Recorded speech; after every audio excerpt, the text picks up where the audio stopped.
ስለ ክርስቲያንና ስለ ሙስሊም ልታስተምረን ይፈልጋ ነበር። በዛውም ሻሃዳ ለማየት ፈጣሪያችን ወይም ደግሞ ኢየሱስ ክርስቶስ ጌታ ነው ብለን ስናምን ኢየሱስ ክርስቶስ በእናንተ ምን አይነት የሥራ ድርሻ አለው? አንድ ሁለተኛ ደግሞ የኢየሱስ ክርስቶስ በመንፈስ የወለደችው እናታችን ማርያም በእናንተ ጋርስ ምን አይነት ክብር አላት? ሁለተኛ ሶስተኛ ደግሞ አሁን በእኛ በክርስቲያኖች ሴት ልጅ ትዘምራለች፣ በኦርቶዶክስ ማለት ነው። በካቶሊክ ደግሞ ሴት ልጅ ትቀድሳለች። በእናንተ ደግሞ ሴት ልጅ አዛን ማለት አትችልም ይባላል። እሱ ስለምን ሃይማኖት ይቀየራል? እሺ መርሐባ። የመጀመሪያው ነብዩላህ ዒሳ ወይንም ኢየሱስ ክርስቶስ በእስልምና የተከበረ መልእክተኛና ነብይ ነው። አላህ በቁርአን ላይ ሲናገር መል መሲሑ ኢብኑ መርየም ኢላ ረሱሉን ቀድ ኸለት ሚን ቀብሊሂ ሩሱል ይላል። ወኡሙሁ ሲዲቀቱን ስለእናቱም ስለጠየቀ በዚህ አጋጣሚ ነው አላህ ምን አለ? የማርያም ልጅ ክርስቶስ ከእርሱ በፊት እንዳለፉት መልእክተኞች አንድ መልእክተኛ ከነቢያቶች መካከል አንድ ነቢይ ነው እያለ ይናገራል። እንዲሁም እናቱ ደግሞ ጻድቅ ነች ይላል። ማርያም በእስልምና እጅግ በጣም ትልቅ ቦታና ደረጃ ያላት ሴት ነች። ጻድቅ ሴት ነች ብሎ አላህ በቁርአን ላይ ስሟን የጠቀሳት ብቸኛዋ ሴት ነች። ወኡሙሁ ሲዲቀቱን አለ፣ እናቱ ጻድቅ ነች አለ። ነቢዩ ሰለላሁ ዐለይሂ ወሰለም በሐዲስ ላይ እናቱ ማርያምንም ኢየሱስንም ሁለቱንም ጻድቆች ብለው ገልጸዋቸዋል። የሚገርማቸው ነቢዩላህ ዒሳ ወይም ኢየሱስን ሲናገሩ ምን አሉ? ፈአቁሉ ከማ ቃለ አልዓብዱ ሷሊሕ አሉ። አልዓብዱ ሷሊሕ ብለው ገልጸውታል። ጻድቁ የአላህ ባሪያ ብለው ገልጸውታል መሲሁን። እናቱንም ልክ እንዲሁ ጻድቅ ነች ብለው ገልጸዋታል። ከሙለ ሚነ ሪጃሊ ከሲር ወለም የክሙል ሚነ ኒሳኢ ኢላ አርበዓ ወሁም መርየም ወአሲያ ወፋጡማ ኸዲጃ። ከሴቶች ምሉዕነትን የተጎናጸፉ ወይም ጽድቅናን የተጎናጸፉ አንዷ ማርያም ነች ብለው ተገልጸዋታል። ይህን ያክል ከአምላክ ዘንድ ጸደቀች ማለት በቃ ሁለቱም ዓለም አማረላት። ይህ ሁለቱንም ዓለም ስኬታማ የሆነች ሴት ነች ማርያም ዓለይሃ ሰላም። አላህ በቁርአን ላይ ንጽሕት ብሎ ገልጿታል። በቃ ንጹህ ሴት ነች እርሷ። አላህ በቁርአን ላይ ስለ እርሷ ሲናገር ኢነላህ አስጠፋኪ ወጠሀረኪ ወስጠፋኪ ዐላ ኒሳኢል ዓለሚን ይላል። እነሆ እኔ አምላክሽ አላህ መርጬሻለሁኝ አላት። ከሴቶችም ሁሉ አንጽቼሻለሁኝ አላት። ከዓለማት ሴቶች ሁሉም በላጭ ነሽ አንቺ አላት። ያ ሰላም! የዓለም ሴት ከማርያም ጋር ቢወዳደር እርሷን ጫፏን አይደርስም። ያ ጀማዓ በጣም ትልቅ ደረጃ ነው ያላት። ታዲያ ይህን ጽድቅና የተጎናጸፈችው በምንድን ነው? በጌታዋ በጣም ታዛዥ ስለነበረች ነው። ጌታዋን አላህን በጣም ስለምትገዛ ነበር ነው። ከእርሱ ውጭ ሌላ ማንንም አትገዛም። በጣም ጥብቅ የሆነች ሴት ነች። ደግሞ በዚያ ላይ አላህ በቁርአን ላይ ወካነት ሚነል ቃኒቲን አለ። በእኔ ትእዛዝ ላይ ቀጥ ካሉት ነበረች ብሎ ይገልጻታል። አያቸው ነቢያችን ሰለላሁ ዐለይሂ ወሰለም ስለ ማርያም የቀጣዩ ዓለም ዕጣ ፈንታዋን ሲናገሩ ምን አሉ? ወዴት እንደምትሄድ በቀጣዩ ዓለም አፍضل ኒሳኢ አህሊል ጀነ አርበዓ ወሁም መርየም ወአሲያ ወፋጢማ ኸዲጃ ነው። የገነት ታላላቅ ሴቶች አራት ናቸው አሉ። አንደኛዋም ከነዚያ መካከል ማርያም እንደሆነች ተናገሩ። ማነች? መርየም ዓለይሃ ሰላም ነች። እና ይሄ ነው ደረጃዋ። ልጇም ልክ እንዲሁ በጣም የተከበረ መልእክተኛ ነው።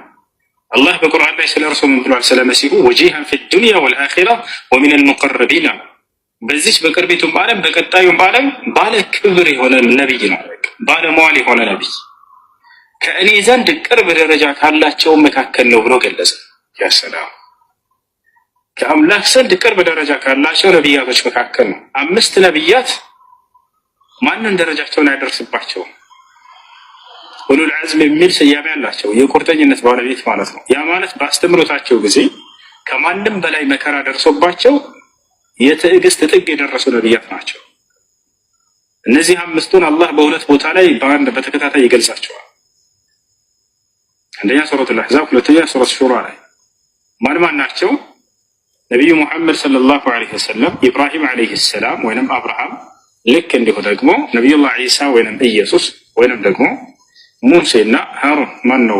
ኖህ። እነዚህ 5 እንደ አጠቃላይ መሲሁ እጅግ በጣም የተከበረ አምላክ ከአላህ ነቢያቶች መካከል ነበር። መሲሁ ራሱ ሲናገር ወረሱለን ኢላ በኒ እስራኤል ይላል። ወደ እስራኤል ልጆች የተላኩኝ የአላህ መልእክተኛ ነኝ አለ። እኔ አምላካቸው ነኝ አምልኩኝ አላለም። ያ ጀማዓ ማርያምን በፍጹም እኔ አምላክን የወለድኩት ብላ አታውቅም። ገባሻል? ከነቢያቶች መካከል አንድ ነቢይ ነው። እጅግ በጣም ትልቅ ቦታና ደረጃ ያለው ነቢይ ነው። አምላክ አላህ በርካታ ተአምራትን ሰጥቶት ነበር የነቢይነቱ ማረጋገጫ ይሆን ዘንድ።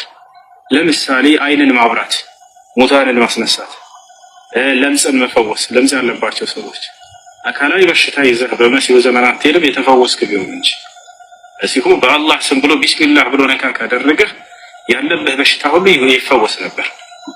ገብታችኋል? መሲሁ ከሰራቸው ድንቅ ተአምራቶች መካከል ከተገለጸው አንድ እስኪ ንገራቸው። ምን ማድረግ አለባት? እስኪ ከክርስትና ያለውንም እነግርሃለሁ፣ ችግር የለውም። እንደ እስልምና ሴት ልጅ ማስተማር ሁላ ትችላለች። የሚገርማቸው ማስተማር ሁላ ትችላለች። እናታችን አይሻ እንዲሁም ሌሎች በነብዩ ሰለላሁ ዐለይሂ ወሰለም ዘመን የነበሩ ሴቶች ለትውልድ ያስተምሩ ነበር። በመስፈርት ሴት ልጅ ፊቷን ሰትራና ደብቃ ወንዶችን ፈተና እንዳትሆን ለፈተና እንዳታጋለጥ ሌሎች በጣም ከዚህ አንፃር እንደሱ ብላ ታስተምር ነበር።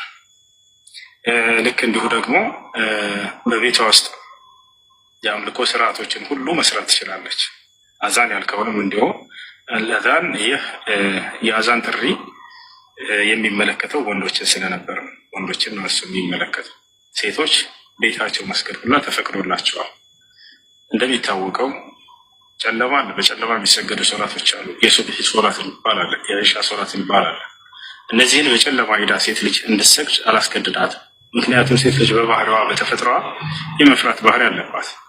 ሌሊት ተነስተሽ ሂጂ የሰገጅ ብትባል ብቻዋን ሴት ልጅ ሄዳ መስገድ ትችላለች? ይከብዳል። እያሱ ይሄን ነገር አላህ አቅልሎላታል። ሴት ልጅ ቤቷ በመስገዷ ግን እሺ ምንዳውን ተቀንሶ ነው የሚደርሳት? ላ አይደለም፣ ምንዳው እኩል ነው የሚደርሳት። ምክንያቱም ቤቷ እንድትሰግድ የደነገገላት ራሱ ኢስላም ነው። ሰለላሁ ዐለይሂ ወሰለም ኸይሩ መሳጅዲል መርአ ቀዕሩ በይቲሃ፣ የሴት ልጅ በላጭ መስጂዷ ቤቷ ውስጥ ነው። እንደአጠቃላይ ይህ ነው እና ቤቷ ውስጥ ነው ማንኛውንም የአምልኮ ስርዓቶች ሁሉ መፈጸም ትችላለች። ውጭ ላይ ምን ትችላለች ከተባለ ትውልድን ማስተማርና ማነጽ ትችላለች። የነብዩ ሰለላሁ ዐለይሂ ወሰለም ሚስት እናታችን አይሻ ከማንም በላይ ከሴቶች እውቀትን ቀስማ ለትውልድ ያስተማረች ታላቅ ሴት ነበረች እና ይህ ነው። ከክርስትና አንጻር ከተባለስ እንደ ክርስትና ምናልባት መጽሐፍ ቅዱስ ላይ ያላየን ከሆነ ላሳይ ይችላል። እዛ ላይ ሴት ግን በማህበር ዝም ይበሉ ብሏል። መማር ብትፈልግ ከባሏ ትማር እያለ አስቀምጦላት ተከታይ ሆኜ አሁን ወደ እስልምና ሲቀየር እናንተ ጋር እንዴት ነው የሚታየው? ከዚህ በፊት የነበርክበት ወንጀል ሁሉ እንዳለ ይቅር ይባላል። ስላለፈው አምላክ አላህ ምንም አይነትን አያስብብህም። ከኃጢአት ሁሉ ንጹህ ያደርጋል። የኃጢአትን ስርየት ይሰጣል። አምላክ አላህ ስብሐነሁ ወተዓላ ወደ እርሱ ለሚመለሱ ሰዎች በይቅርታ እንደሚቀበላቸው በውዴታው እንደሚቀበላቸው ኢነ ለዚነ አመኑ ወዐሚሉ ሷሊሓቲ ሰየጅዐሉ ለሁም ረሕማኑ ውዳ ይላል። እነዚህ ያመኑትንና መልካም የሰሩትን እኔ ውዴታዬን አደርግላቸዋለሁ ይሰጣቸዋለሁ ብሎ ተናግሯል። አላህ ወዳድ አምላክ ባሪያዎችን በጣም ይወዳል። ወደ እርሱ ሲመለሱ በተለይ ከምንም ነገር በላይ በይቅርታ የሚቀበል በምህረት የሚቀበል የሆነ አምላክ ነው። ንስሐቸውን በደስታ የሚቀበላቸው አምላክ ነው። ወአኒቡ ኢላ ረቢኩም ይላል። ተው ሰዎች ወደ እኔ ወደ ጌታቸው ተመለሱ እያለ ብዙ ቦታ ላይ ይናገራል። እና ሰዎች ወደ እርሱ ሲመለሱ ጊዜ ያለፈ ኃጢአታቸውን ሁሉ ሊምርላቸው ቃል ገብቷል። እሱ እሺ፣ ስለ ክርስቲያንና ስለ ሙስሊም ልታስተምረን ይፈልጋል ነበር። እዛውም ሻሃዳ ለማየት መልካም። ስለ እስልምናና ስለ ክርስትና ባጭሩ ከዚህ በፊት ተናግሬያለሁ። ባጭሩ እንድትረዱ ዘንድ ምንድነው እናደርገው? እስልምና ነው ወይስ ትክክለኛ ሃይማኖት ወይስ ክርስትና የሚለው ፍትሃዊ ይሆናል ከመጽሐፍ ቅዱስ ማለት እኔ ክርስቲያን ነኝ። ስለ እስልምና ስለ ክርስቲያን ነግረኸኝ ሻሃዳ ለመያዝ መስመር ለመሄድ ላስረዳሽ ነው። እንግዲህ እስልምና ነው ትክክለኛ ሃይማኖት ወይስ ክርስትና የሚለውን ለማወቅ ፍትሃዊ ሆነን ክርስትናንም እንደ መጽሐፍ ቅዱስ እስልምናንም እንደ ቁርአን እንመዝናለን። ከዛ በፊት ግን አንድ ሚዛን እናስቀምጣለን። እርሱም ምንድነው? ትክክለኛ ሃይማኖት ብሎ ማለት አምላክ የደነገገው ነቢያቶች የሰበኩት መሆን አለበት። ምክንያቱም መለኮታዊ እምነት መምጣት ያለበት ከአምላክ ነው። ከዚያ ነቢያቶች የተቀበሉትና የሰበኩት መሆን አለበት። ለመሆኑ በዚህ ሚዛን እስልምናን ነው ወይስ ክርስትናን ነው አምላክና ነቢያቶች የደነገገላቸውና የሰበኩት ነቢያቶች የሚለውን ስለ ሁለቱም እንመለከታለን። ወደ ቁርአን ስንመጣ ጊዜ አምላክ አላህ Subhanahu Wa Ta'ala ራሱ እስልምና እንደደነገገው ይናገራል።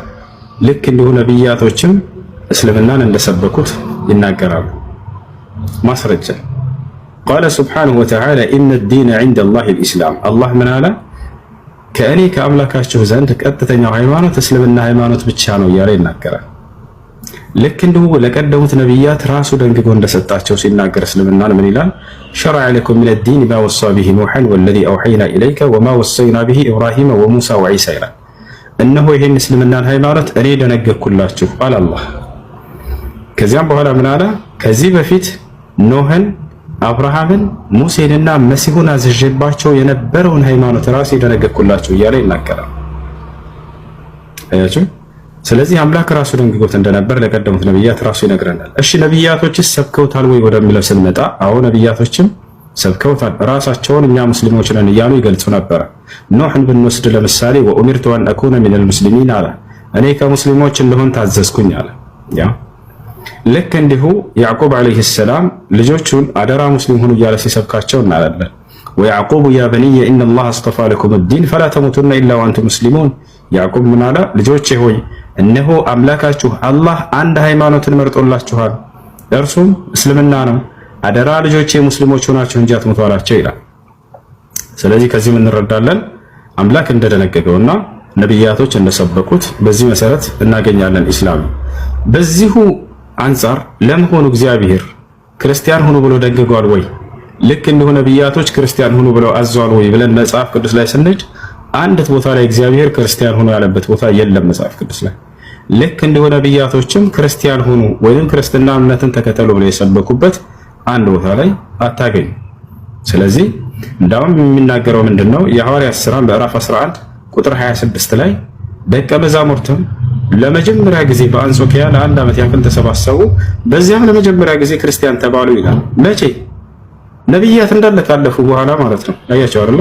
ክርስቶስም ካረገ በኋላ ይወጣቸዋል። ከክርስቶስም ትምህርት ከቀደሙት ነብያቶችም ትምህርት እንዲሁ ክርስቲያን ሁኑ ብሎ ያስተማረ አንድም ቦታ የለም። ነገር ግን ክርስቶስ ካረገ በኋላ ሰዎች ክርስቲያን ተብለው ተጠርተዋል። እሺ የጠራቸው ማን ነው ብለን ስናይ ሐዋርያት የተባሉት እዚያ ላይ ማን ናቸው ብለን ስናይ ክርስቶስ የመረጣቸው 12 ሐዋርያት ራሱ አይደሉም። ጳውሎስና ባርናባስን ያነሳቸው ከላይ እንዳውዱ። ልክ እንዲሁ ደግሞ እግዚአብሔር ነው ወይ ክርስቲያን ብሎ የጠራቸው? አይደለም። ወይስ ነብያቶች ናቸው ወይ ክርስቲያን ናቸው ያሏቸው? አይደለም። እታቻለ አይደል? በዘመኑ የነበረው ጠላት ነው እናንተ ክርስቲያን ብሎ እንደማንቋሸሽና እንደማነወር ያነሳላቸው ይህን ስያሜ ማለት ነው። እና ይሄን ይመስላል። እና እውነተኛ ሃይማኖት ብሎ ማለት አምላክና ነብያቶች አምላክ የደነገገው ነብያቶች የሰበኩት ነውና ይህን ደግሞ ኢስላም ላይ ነው የምታገኙት። هذا هو الاسلام። ኢስላም ብሎ ማለት አምላክ በነብያት በኩል ለሰው ዘር ሁሉ የደነገገው ብቸኛ መለኮታዊ ሃይማኖት ነው። በቁርአን ላይ ሲናገር ይላል ወረዲቱ ለኩም الاسلام ዲና ይላል። እስልምናን ሃይማኖት ብቻ ነው የወደድኩላችሁ እያለ ይናገራል። ወላ ተሙቱነ ኢላ ወአንቱም ሙስሊሙን ይላል። አደራ ሙስሊሞች ሆናችሁ እንጂ እንዳትሞቱ ይላል። ሙስሊም ሆነው ለሞቱ ሰዎች ምን አዘጋጅቶላቸዋል የሚለውን ሲነግረን ጊዜ الذين آمنوا بآياتنا وكانوا مسلمين ادخلوا الجنة ይላል።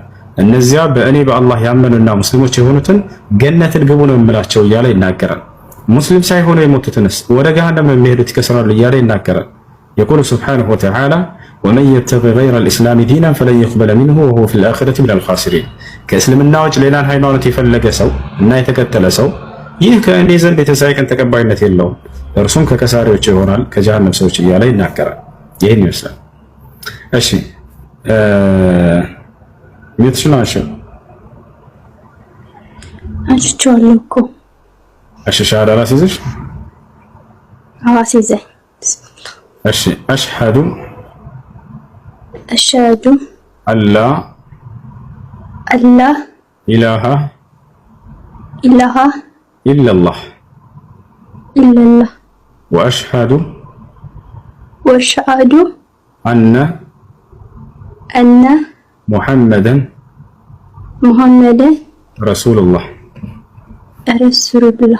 ማሻአላህ። ከዚህ በኋላ ሙስሊም ነሻል። አሁን ያልሽው ቃል ይባላል።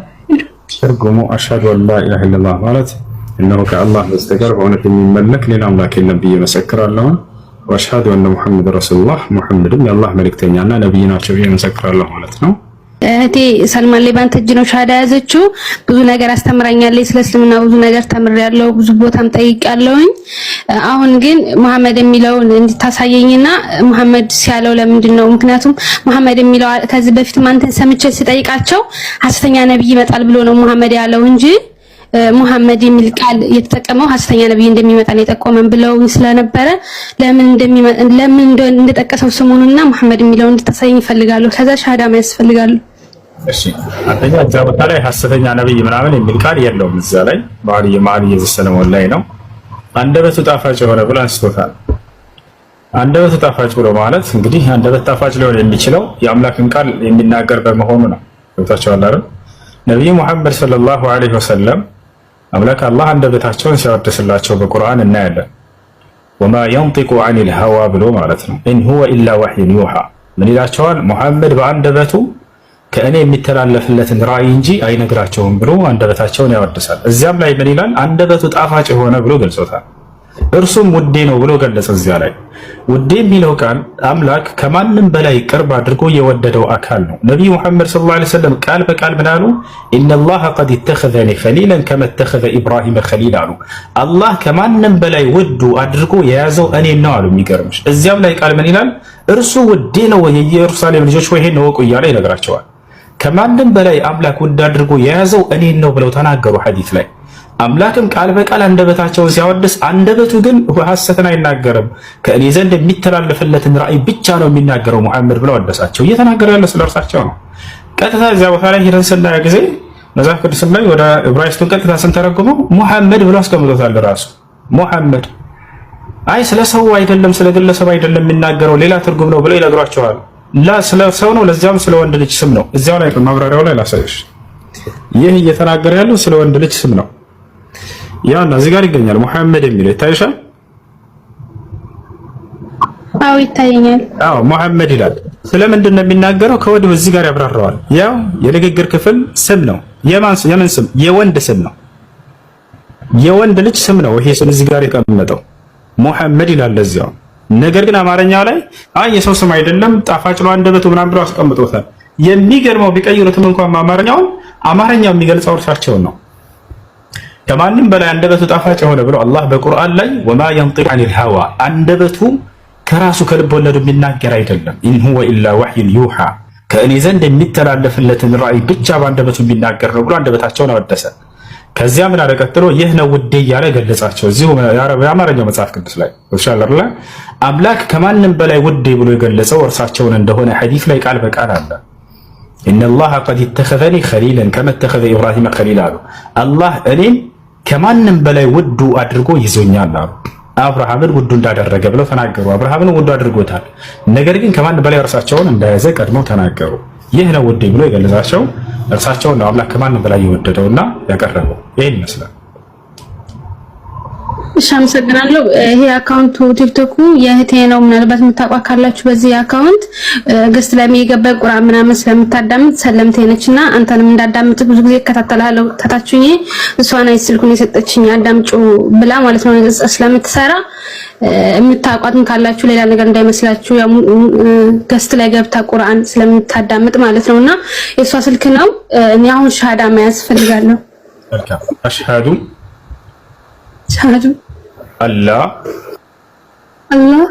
ኢላሃ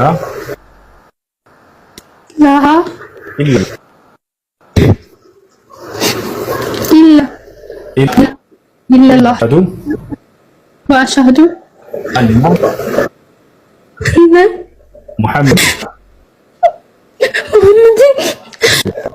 ረሱሉላህ ማሻአላህ አላህ ምስጋና ይገባው። አሁን ያልሽው ቃል የሻሃዳ ቃል ወይንም የምስክር ቃል ይባላል። አንድ ሰው ወደ እስልምና ሲገባ ጊዜ የሚመሰክርበት የምስክር ቃል ነው። ትርጉሙ አሽሃዱ አን ላ ኢላሃ ኢለላህ ማለት እነሆ ከአንዱ ከአላህ በስተቀር በእውነት የሚመለክ ሌላ አምላክ የለም ብዬ መሰክራለሁ ማለት ሲሆን ወአሽሃዱ አነ ሙሐመድን ረሱሉላህ ማለት ደግሞ ሙሐመድን አላህና ነብይ ናቸው ብዬ መሰክራለሁ ማለት ነው።